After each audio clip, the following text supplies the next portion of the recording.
On today's edition of all of the DIY things of owning your own farm, I needed to run power out to my front gate. It does have a solar panel, but similarly to any solar system, the amount of sunlight that's available is limited in the winter, and often the batteries can't keep up, and then I get trapped in or out of my gate. Only happens a few times. I bring a battery jumper out there because it does have a 3-prong 150 or 120 rather AC plug. So I have a little Rockpals power unit that I use to power it when the solar battery system is out. But I wanted to run power out there, so I have what's called 12-2 UF, so it's an underground direct variable feeder. I'm not running a conduit because it's about 500 feet, but I needed to dig the ditch 24 inches deep to put it in, which I've already done. And so now I've taken this piece of flexible tubing. You could use metal or you could use PVC. PVC might get broken if you have some heavy roots or rocks under there, so just be mindful. Flexible will give you a little bit more flex, and the tip can move around a little bit and kind of go over the contours that might be in the bottom of your ditch. But I've already dug the ditch, and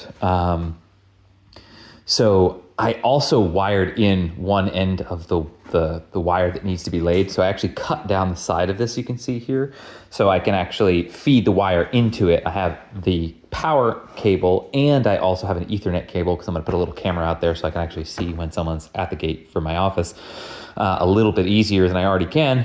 And so, yeah, this is the tool to get that wire or that cable underground.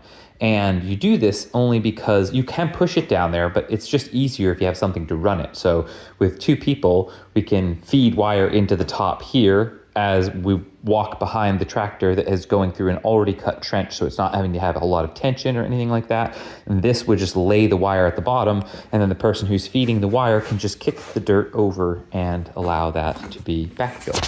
And I'm about to go do that now, so you'll see that next.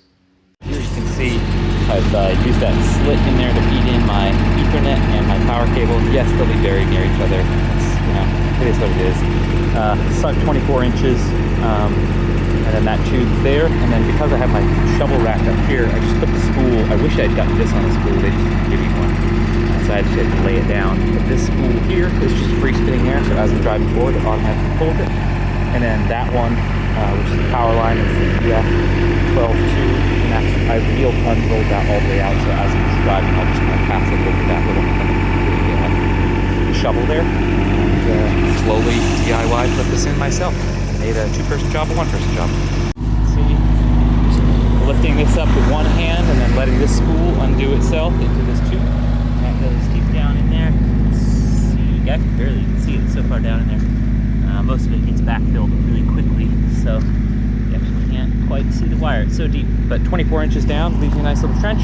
Just kick it back over every, probably 50 or 60 feet so you don't take a corner, and then pull the tension on the cable itself. Use the soil to pin it, and then just keep going. We're about 250 feet into it so far, and it's pretty easy. Just go nice and slow.